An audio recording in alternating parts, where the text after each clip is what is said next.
एक छोटे से गांव में रवि नाम का एक लड़का रहता था।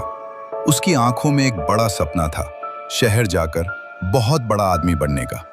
उसकी माँ अक्सर उससे कहती थी, बेटा बड़ा आदमी बनना, लेकिन इतना भी मत बदल जाना कि अपने लोग ही भूल जाओ।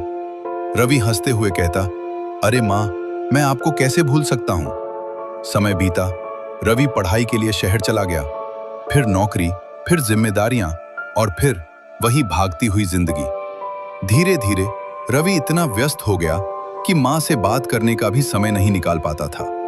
लेकिन उसकी माँ हर महीने उसे एक चिट्ठी जरूर भेजती थी। रवि उन चिट्ठियों को देखता और सोचता, बाद में पढ़ लूंगा, और फिर उन्हें दराज में रख देता। एक दिन रवि के फोन पर गांव से कॉल आया। फोन उठाते ही उधर से आवाज आई, रवि, तुम्हारी माँ अब इस दुनिया में नहीं रही।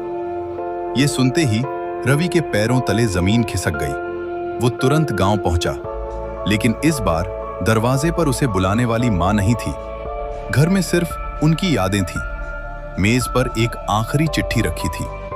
कांपते हाथों से रवि ने वो चिट्ठी खोली। उसमें लिखा था, बेटा रवि, अगर ये चिट्ठी तुम पढ़ रहे हो तो शायद मैं अब तुम्हारे पास नहीं हूं। मुझे तुमसे कोई शिकायत नहीं, बस एक ही इच्छा थी कि तुम कभी आकर मुझे गले लगा लेते।